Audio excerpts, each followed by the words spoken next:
Welcome to another episode of Cultivate. This is a show about you and your journey in the cannabis industry. It's moving fast, but there's room for everyone.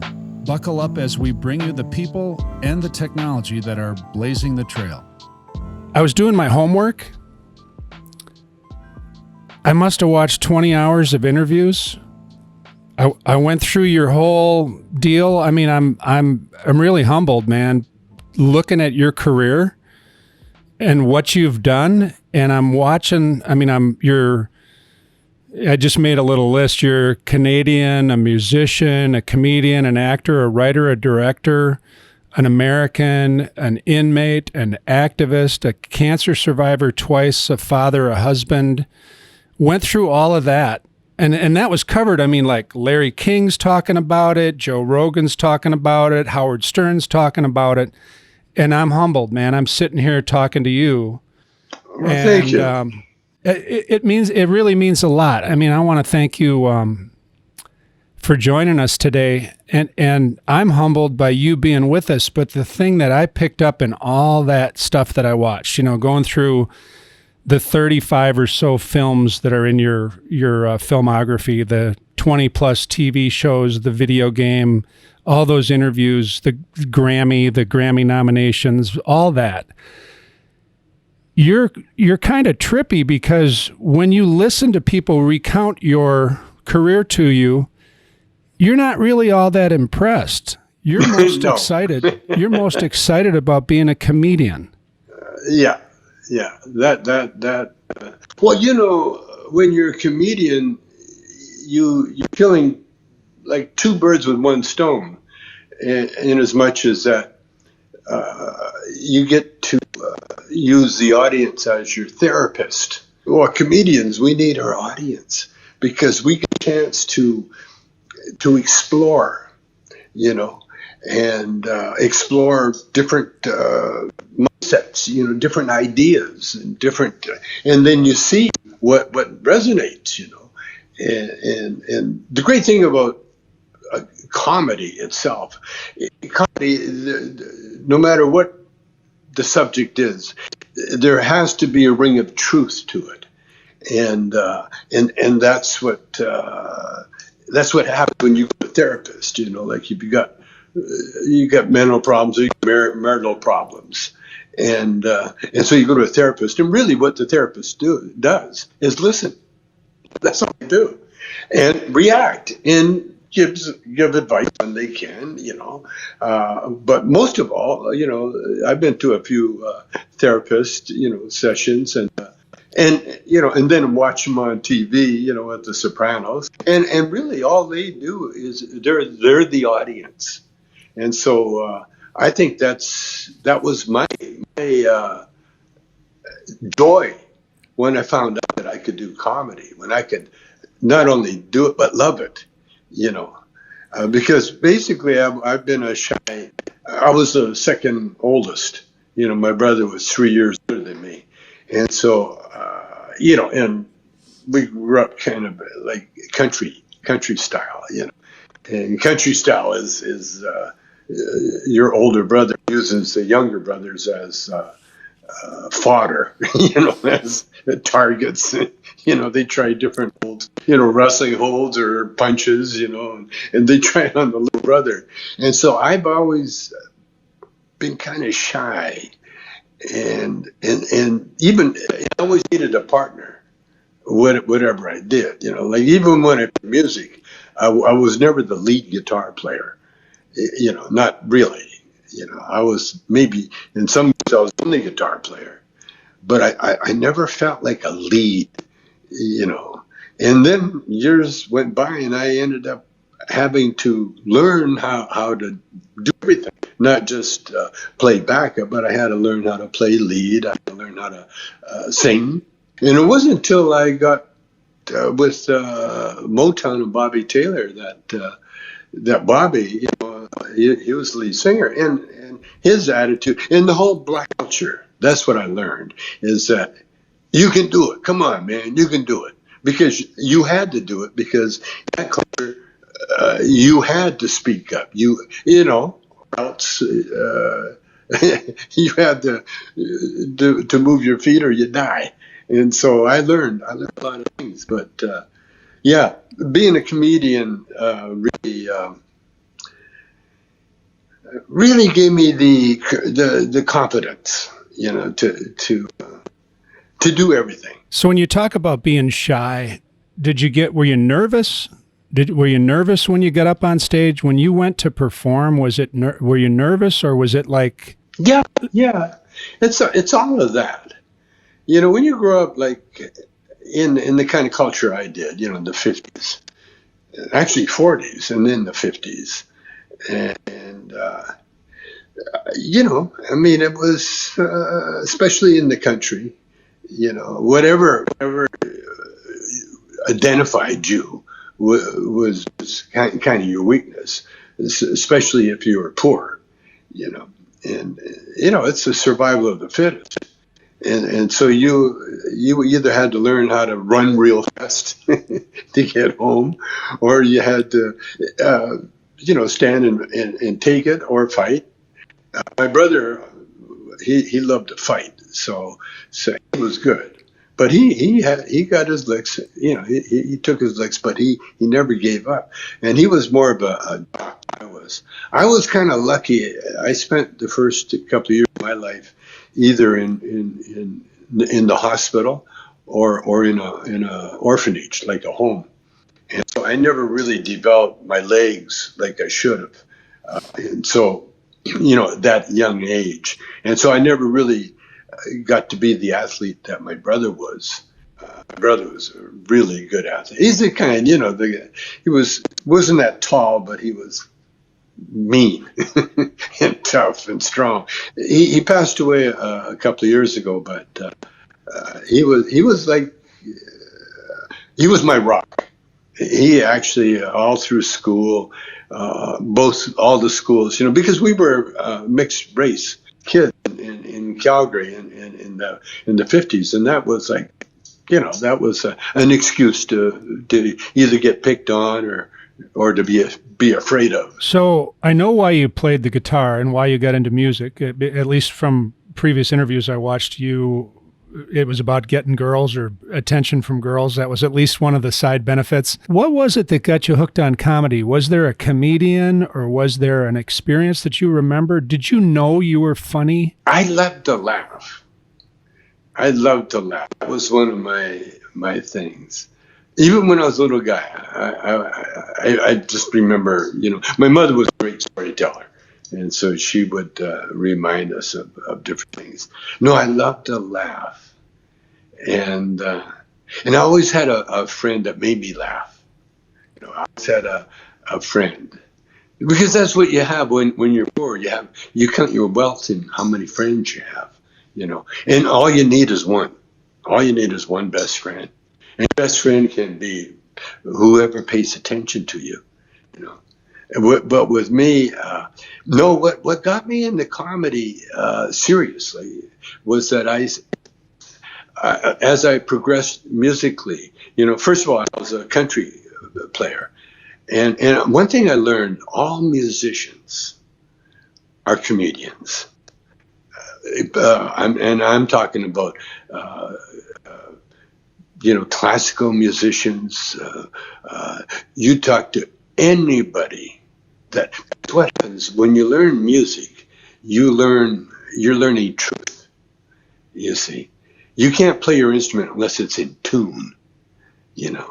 And what in tune is that you get a note in it and you get the vibration till it's perfect or near perfect. And so what happens with musicians is that we learn truth right from the beginning. That's out of tune, that's in tune. If someone says something off color or wrong, that's out of tune. If someone says something brilliant. And that's why a lot of musicians are incredibly intelligent, the scientists and the .comers and that, you'll find so many of them are musicians because you have that ability, that natural ability. And so my ability or my connection with music or with comedy, it came with the music. Then I found out that so many musicians, especially jazz musicians, are the funniest, the best comedians. Oh, so like Willie Nelson, for instance. Very few people know what a great comedian he is. He not only can tell a joke, he clocks them, but he doesn't he because again, like music, comedy is all about timing. He's got great timing, Incredible timing. And so when you apply that to just an everyday thing, comedians, musicians, the best. So when I got a bunch of questions, and we're not going to have enough time to cover them all, but I love listening to you. You talk about your upbringing. You talk about the Spartan nature of it, being poor and being, working hard and all that. But there isn't even a hint of resentment or negativity about that. It's like you're just reflecting on it as though it was so matter of fact. You're not like sore about your upbringing. And then my question, where I was going with this, and I guess it's kind of jumping a long way ahead.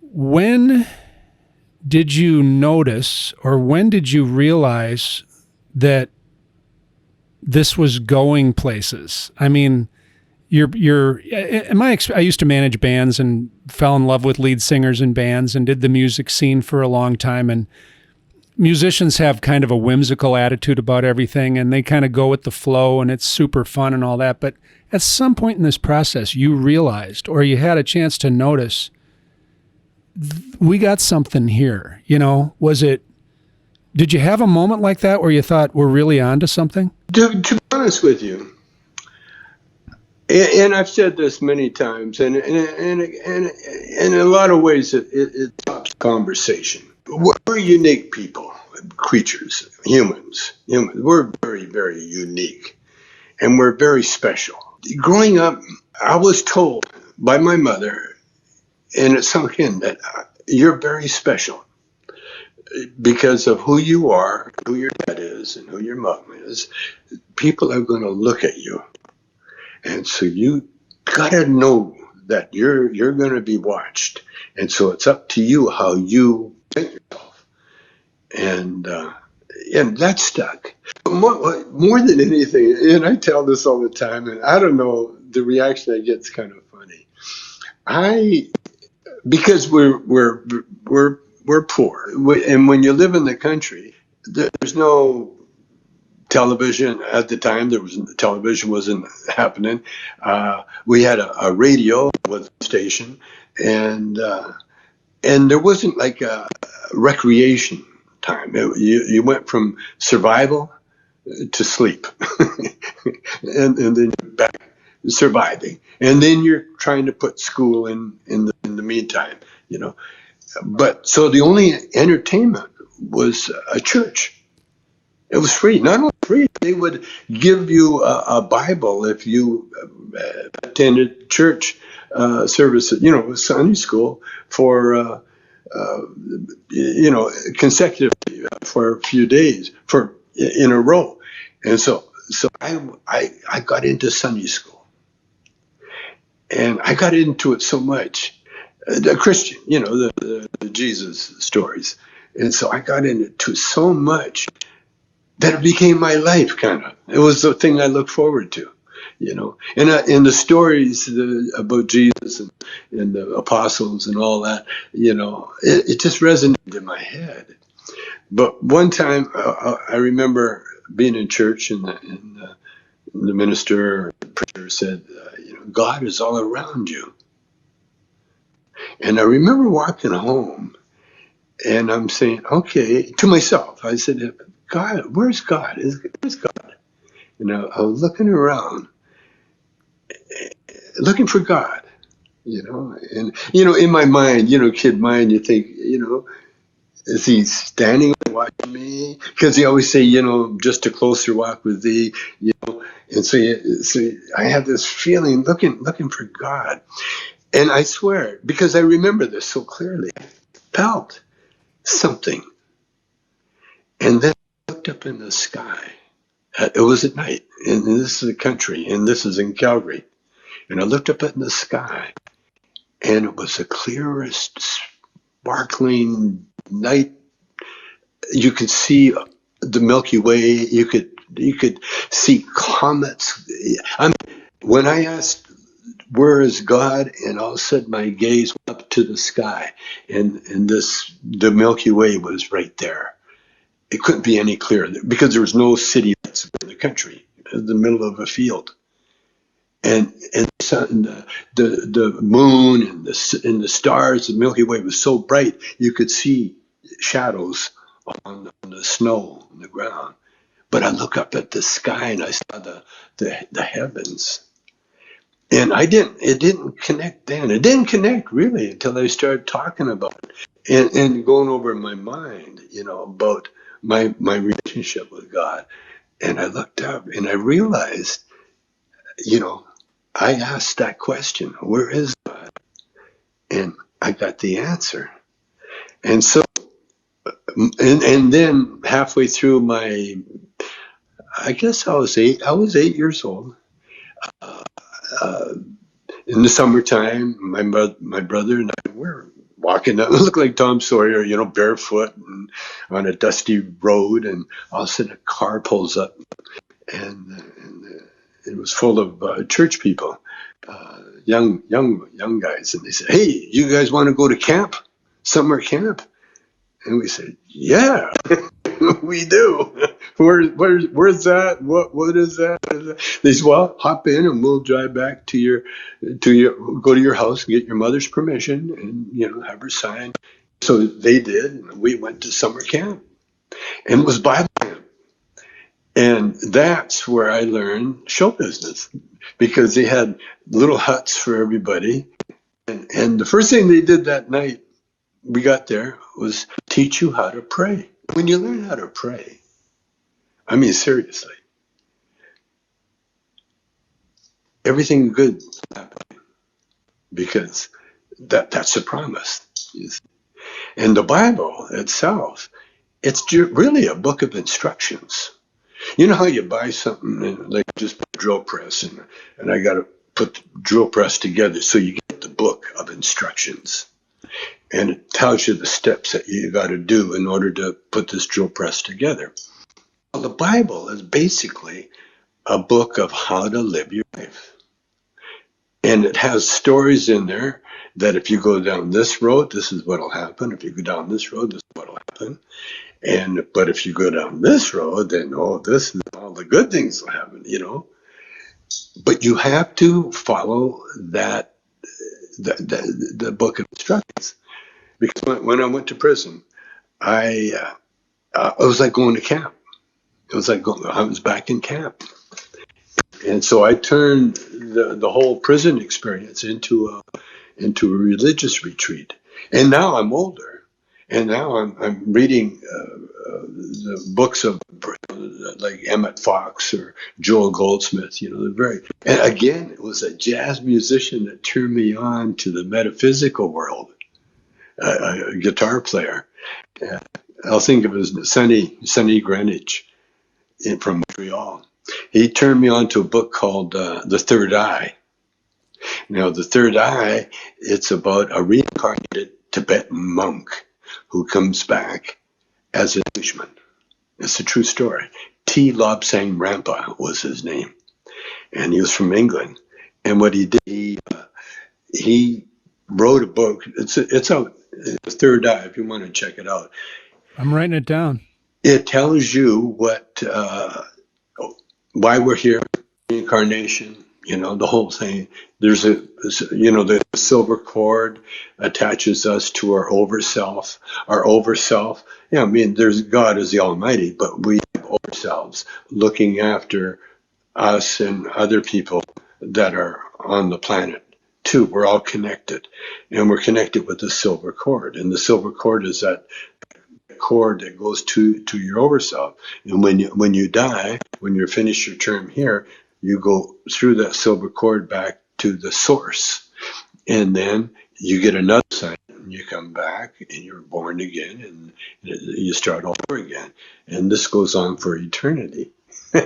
And so I learned all these things, and then and as I learned, they would say, well, they would, like, for instance, oh, I got to tell you this one. First of all, I'm telling you this because you asked. That's it. I'm just telling you what I learned. And so I was in, I led Lob Singh, T. Lob Singh Rampa, the third eye, read that, loved it. Then I got turned on to the self, the Catherine Ponder. I read her, loved her. She was like, you can have whatever you want if you can visualize it.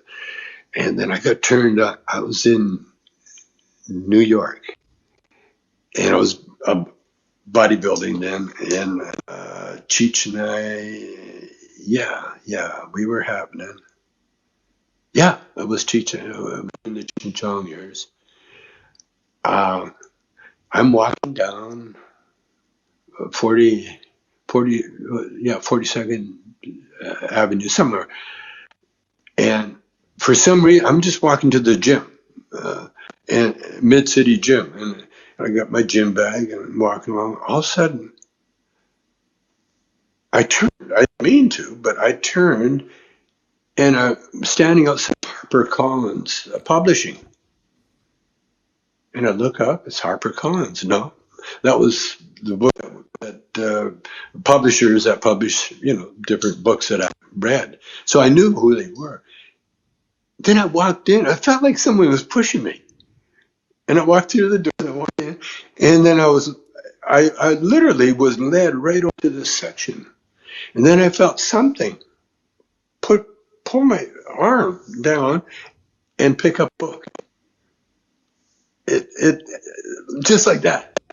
I didn't know what the book was, and I picked it up and looked at it, and it was a biography of Joel Goldsmith. Right, Joel S. Goldsmith. They're all online. I looked at this book. It was a biography.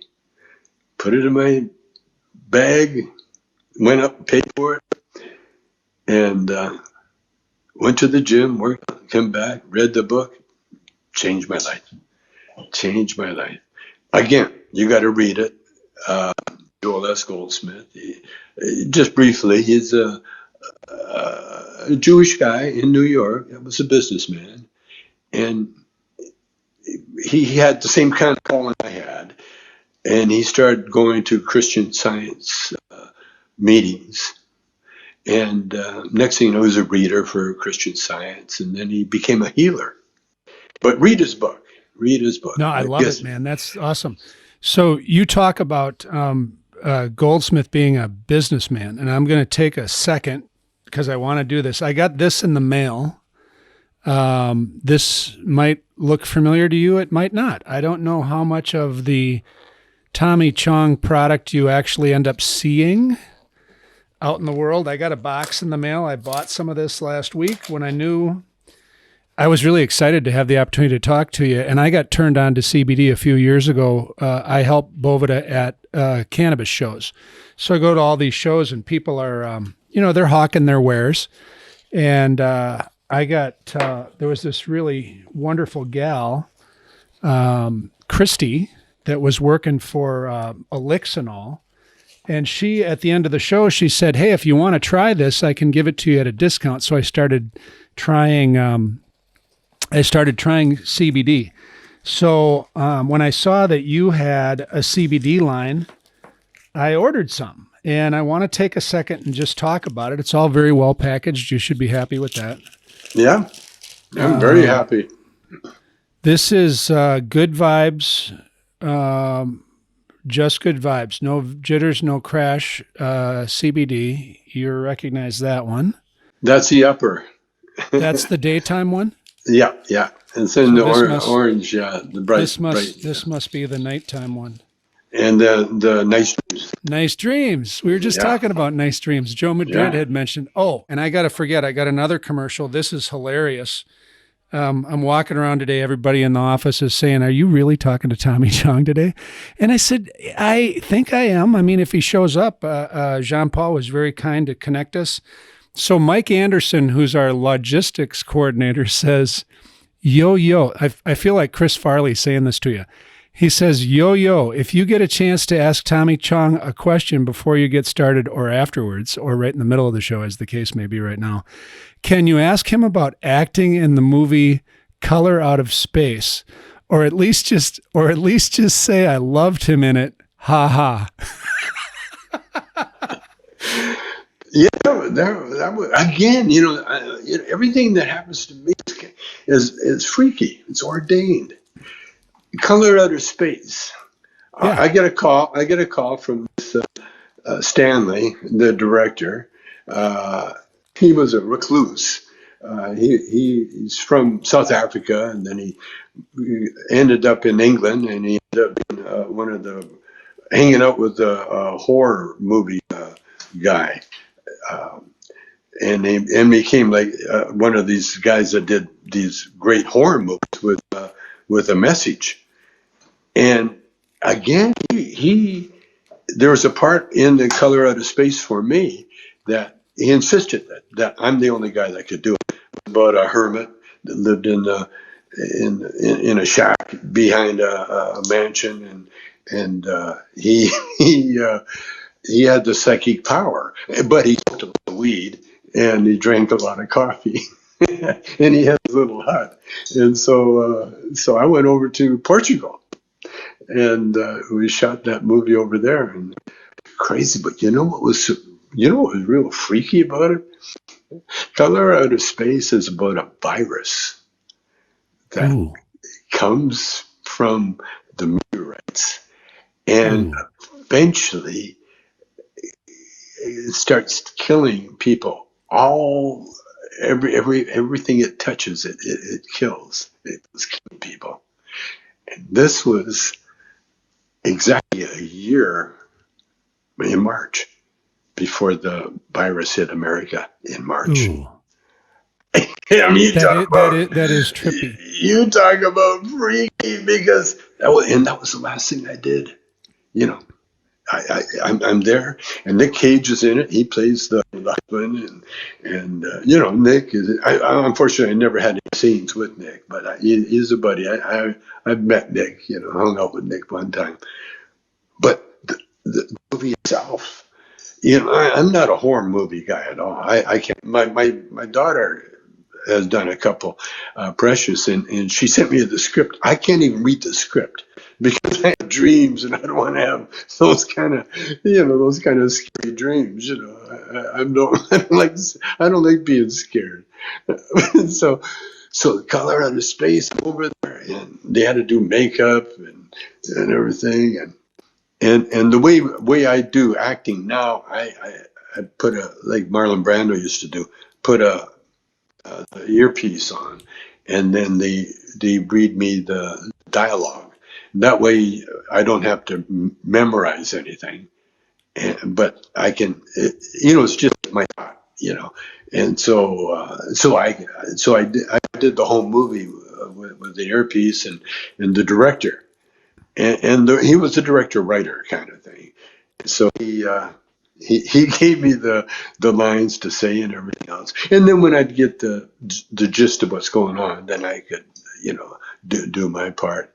But you never knew that I had the earpiece. No one knew.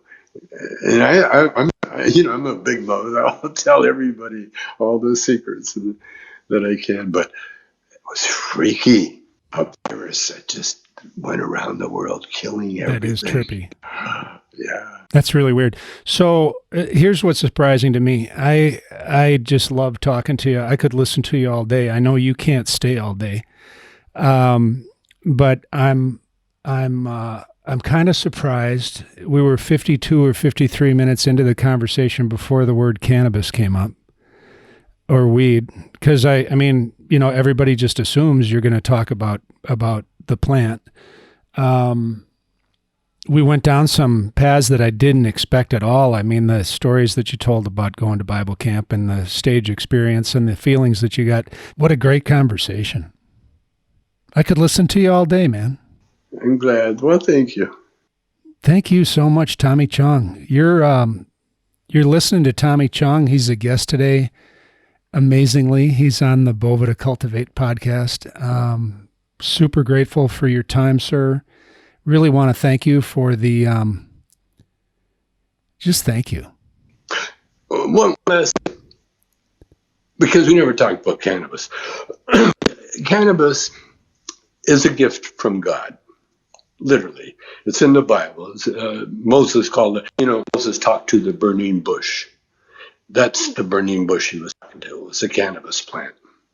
Because we have receptors, and every psychic or mystic on the planet has had something to do with cannabis somewhere along his evolution. And if they didn't, then it's waiting for them. Because cannabis, for me, that's fun. Because again, because I was blessed since birth. And then all of a sudden, the cannabis comes into my life. Can you imagine that? An angel by the name of this Chinese guy, Eddie Ma, showed up with a joint and a Lenny Bruce record. Now, you tell me. Come on. I never heard of Lenny Bruce until he gave me the Lenny Bruce record and a joint at the same time. And what did I do? First thing I did Monday morning was quit school because I knew I knew I was wasting everybody's time. And the second thing I did, man, was listen to Lenny and smoke that joint and put it out and light it up and smoke it. And that's all I did. And years later, and one more thing, I'll tell you, I did another podcast and I had to tell this story because she said, when did you always know that you're going to be famous? And I said, yeah, I did. I didn't know consciously, but something inside of me did, because once we played a gig in England, and we were with Chris Clark, and then we had a little gig on the side at a little club called the Speakeasy, and we're playing there, and Lenny Bruce, Jimi Hendrix walks in, and he walks right up to the stage and he says hello to me. Hey, Tom, how you doing, man? Hey, if I sit in. Apparently, we found out later that Jimmy was a big fan of the band. And so I took out my guitar, handed it to him. He said, no, I'll play bass. And so Jimmy played bass. I played rhythm guitar, and Eddie Patterson played lead guitar, and we played. We had a great night. Next day, we're driving to the airport in the Beatles limousine, and everybody's talking about Jimi Hendrix. And for some reason, I said, I'm going to be bigger than Jimi Hendrix one day. And the car, everybody got really quiet, and they looked at me because I'm basically shy. I don't talk that much, but I said it at that time. And everybody looked at me, and the drummer says, what, playing guitar? Because he knew, how limited I was. I said, no, not necessarily guitar. But I said, one day. And here we are. Dude. It's fun to have a conversation with Tommy Chong and look into the camera and say, dude. Really a treat to be with you, sir. Thank you so much. Thank you, man. Take care.